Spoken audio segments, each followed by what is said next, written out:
તમે શું વિચારતા હોય? આ જેટલા ઓફલાઈનમાં બેઠા છે ને જેટલા લાઈવમાં બેઠા છે ને બધાય લોકો ધ્યાન રાખે. તમે એમ કહો ને કે ભાઈ આ બોર્ડનું રિઝલ્ટ જે છે ને મારું ફ્યુચર ડિસાઈડ ન કરે. Single sheet of paper can't decide my future. Wow, very good dialogue, સરસ.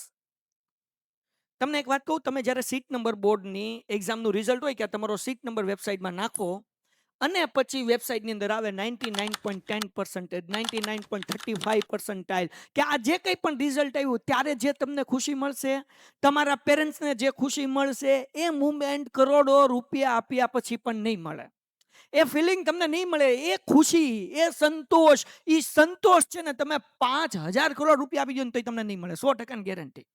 અને નંબર 2, આ જે 99.10% આવ્યા ને એનાથી જે કોન્ફિડન્સ મળશે ને કે ભાઈ આપણે બોર્ડની અંદર ટોપ કર્યું છે, આપણે બોર્ડને ફોડી નાખ્યું છે, તો હવે નીટ હોય, JEE હોય, ક્લાસ 1 હોય, ક્લાસ 2 હોય, ક્લાસ 3 હોય, કે પછી કેટ એક્ઝામ હોય કે કોઈ પણ કોમ્પિટિટિવ એક્ઝામ હોય, તમારો ભાઈ કે તમારી બેન એ એક્ઝામ ક્રેક કરી શકશે. કેમ? કારણ કે આપણે 10માં મહેનત કરીને એક વખત રિઝલ્ટ લાવી ચૂક્યા છીએ ને જાતને સાબિત કરી ચૂક્યા છીએ. આ કોન્ફિડન્સ પૈસા આપવાથી નહીં મળે, જે બોર્ડના રિઝલ્ટથી મળશે. સમજાણું? તો રિઝલ્ટ મહત્વનું નથી, એક કોન્ફિડન્સ મહત્વનો છે, એ ફિલિંગ્સ મહત્વની છે. સમજાય મારી વાત?